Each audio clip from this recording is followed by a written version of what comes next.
Hi guys, welcome back to my channel. I really hope you're all well. I hope you're all surviving these potential last days of lockdown.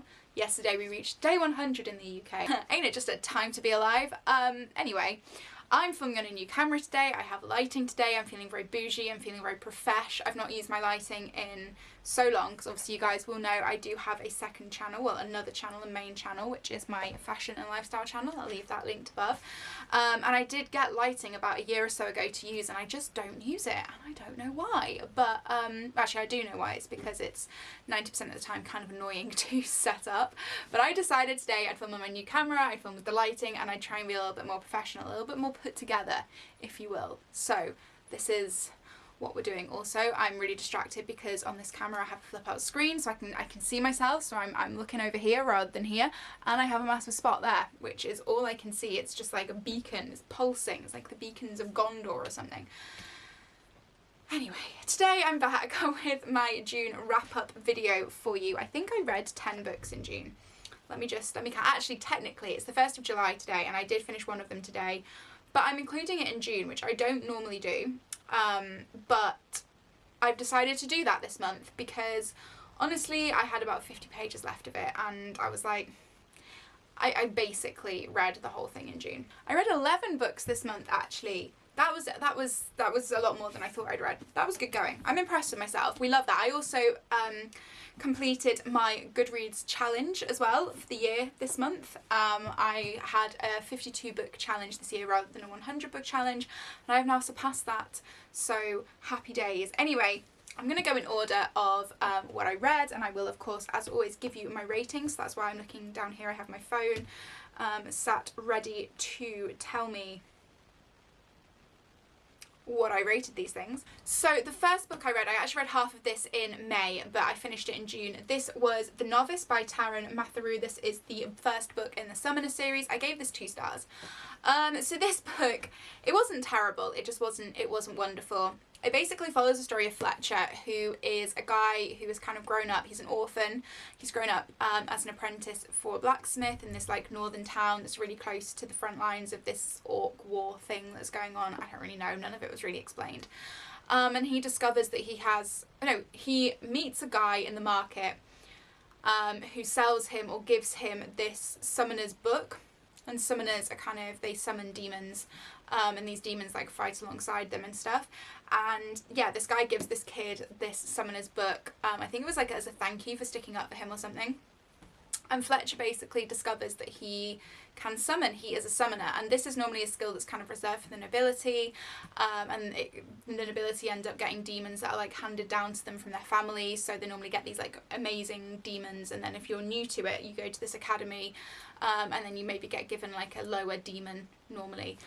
So Fletcher discovers that he can summon. He summons this demon using this book and ends up basically killing somebody who has been like attacking him.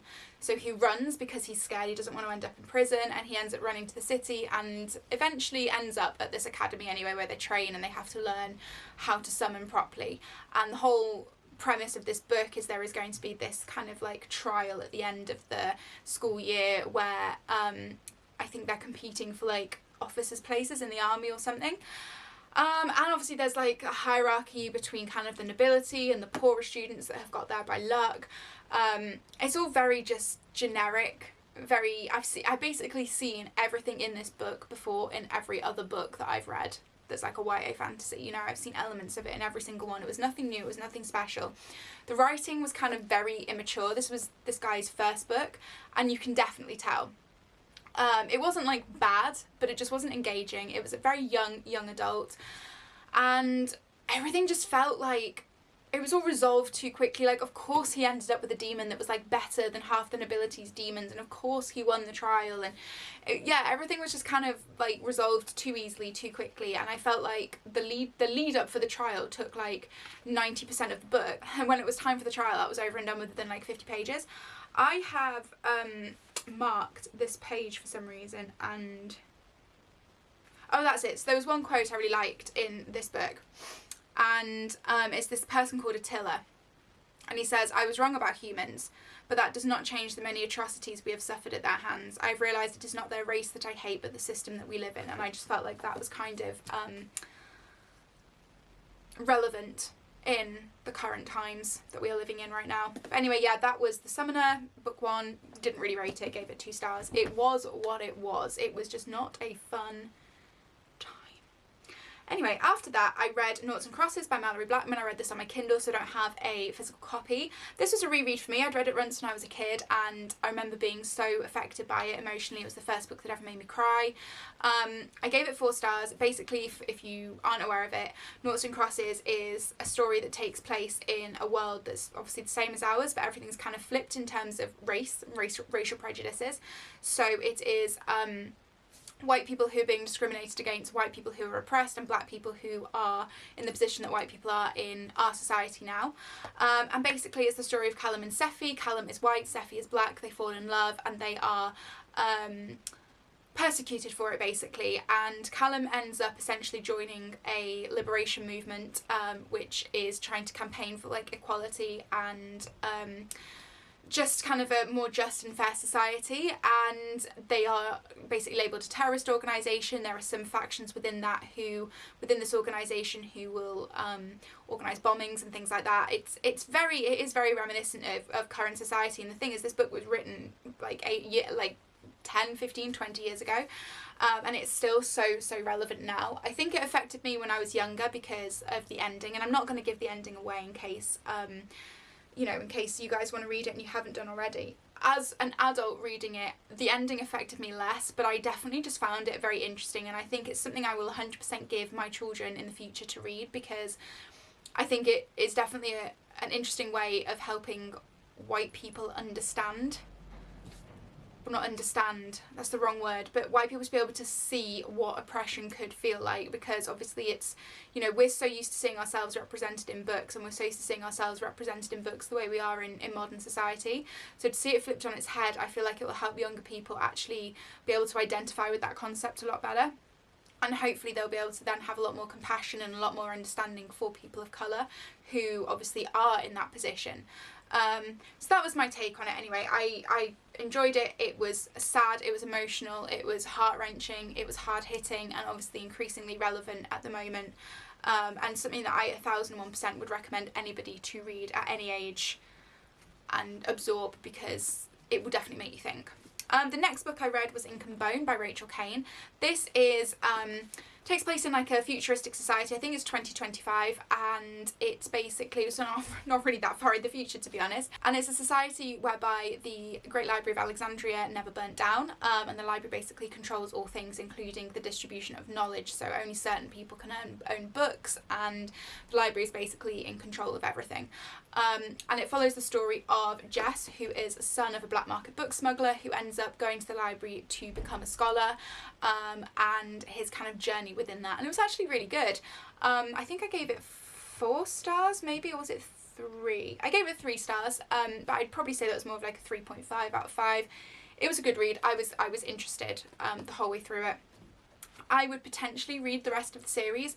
I don't know if I'm desperately going to like run out and get it, but it was good. And I do enjoy Rachel Caine's writing. I read the whole of the Morganville Vampire series years ago, so it was interesting. It was a concept. Anyway, next up we have The Bone Season by Samantha Shannon. This was a huge disappointment for me. This was a 2-star read, and I just didn't enjoy it. I just didn't really connect with the magic system, didn't really connect with the characters, didn't really care about the world.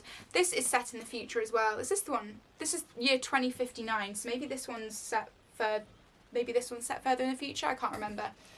But yeah, it's set in this weird society whereby it kind of mirrors, the geography mirrors like current society now, but in here it's like there are regular humans, and then there are humans with clairvoyant capabilities, and they are like persecuted against, and then there's this weird higher race, and this girl gets like kidnapped and taken to be something to do with this high race. To be honest, I can't really remember what it's about. That's why I'm doing such a terrible job of describing it. I just really didn't enjoy it. Like, I really didn't enjoy it, so I can't really give you any proper synopsis of that, which is a shame. But it was just so bad. It was so bad. Next up we had the first 5-star read of the month, and this was the Southern Book Club's Guide to Slaying Vampires by Grady Hendrix. You guys will probably already be familiar with this if you've seen my last 2 videos. I tabbed this one, my first tabbing experience. I did a full-on review of it as well, which I will leave in the cards, and I also did a reading vlog, so if you guys want to see my real-time reactions and thoughts to this book, definitely go and watch that. The reading vlog is spoiler free, the review obviously does have spoilers, so just be aware of that.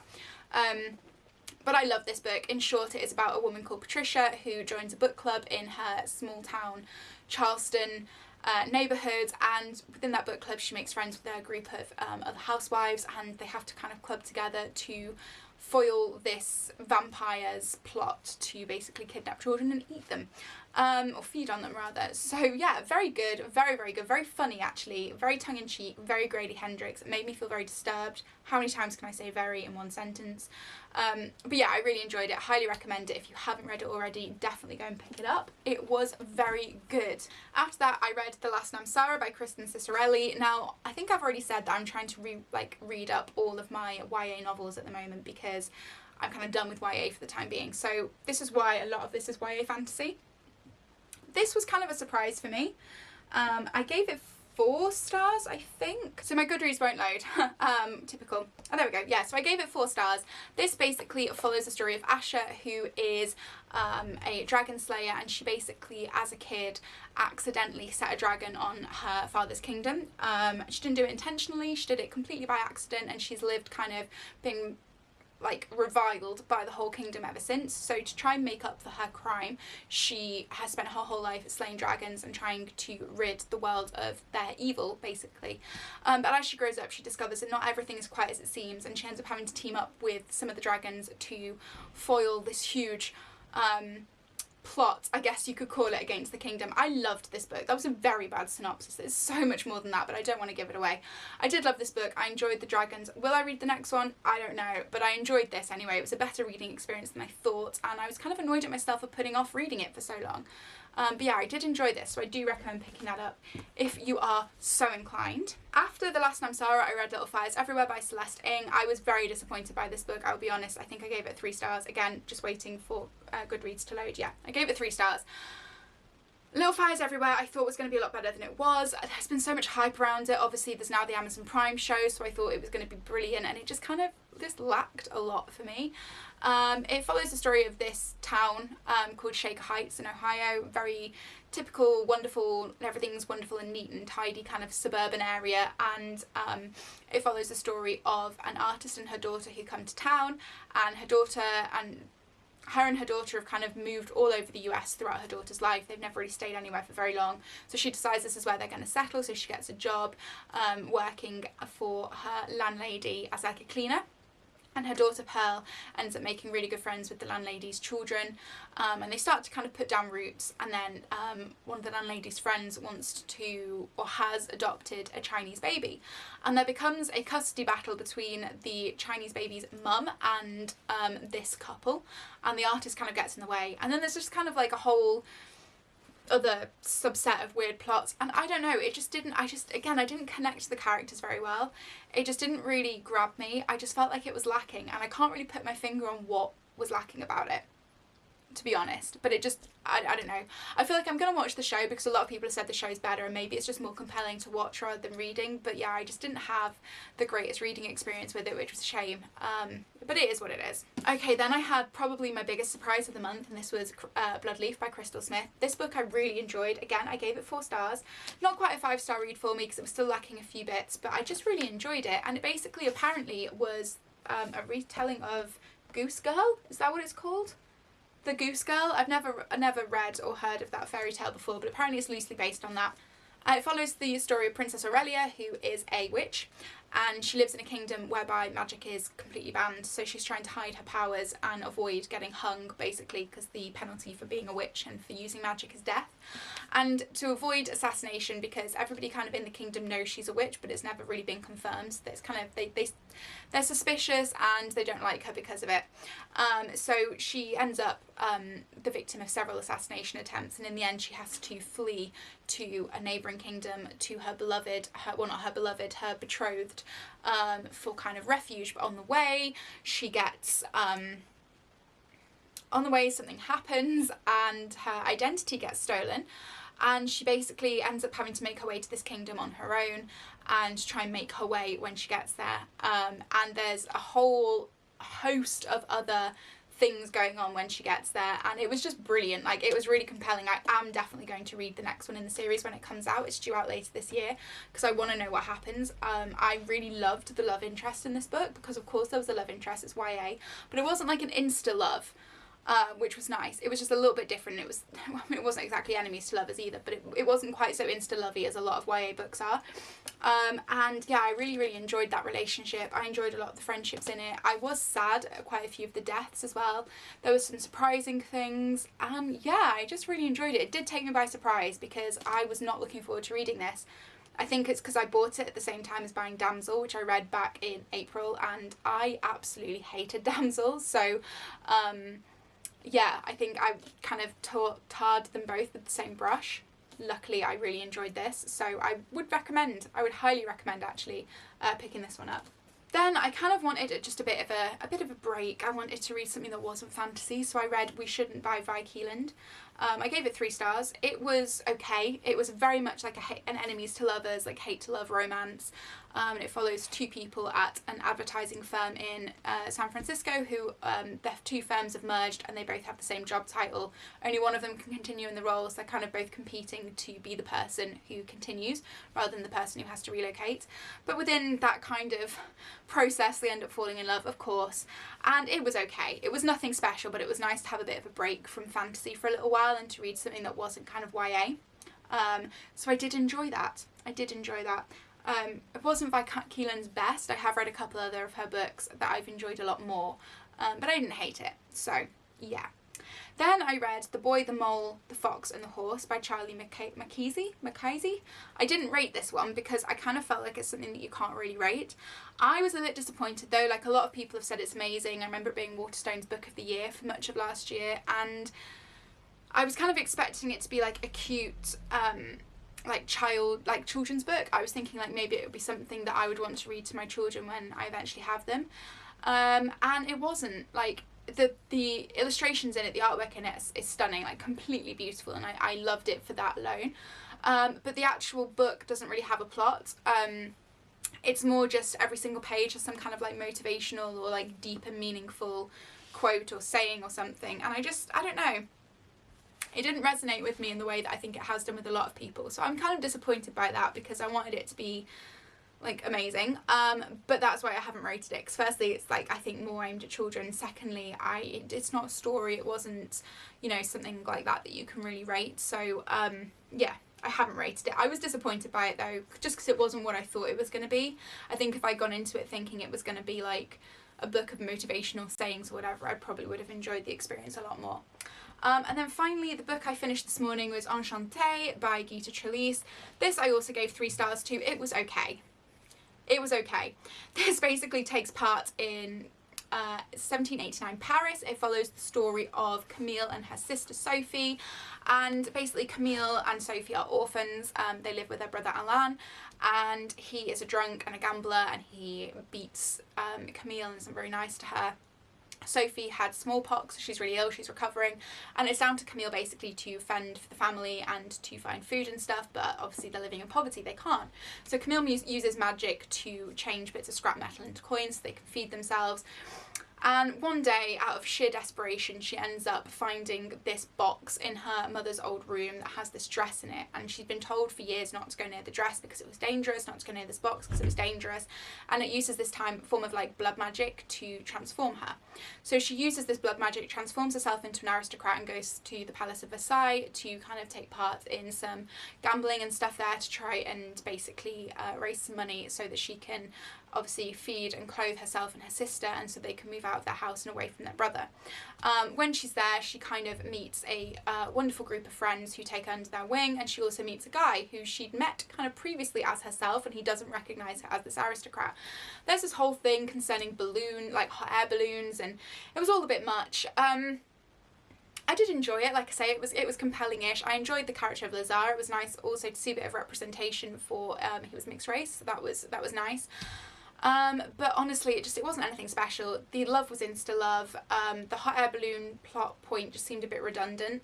I wish we'd seen more of the French Revolution, because it was like the start of the French Revolution, but it didn't kind of deal with any of that. Like, there wasn't any real explanation. There wasn't really any kind of backstory to that at all, which I think would have been nice to see.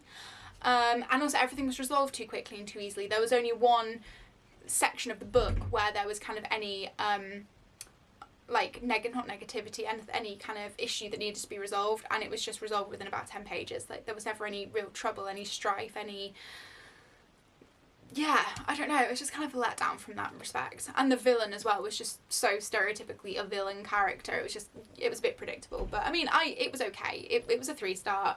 It was alright. I won't read the next one. Yeah. And that is my wrap up. I hope you guys have enjoyed it. If you have, please do give me a thumbs up. Let me know in the comments below if you've read any of these books, if you agree with what I've thought about them, or if you have had a different reading experience. And as always, please do subscribe, and I will see you in the next video. Bye guys.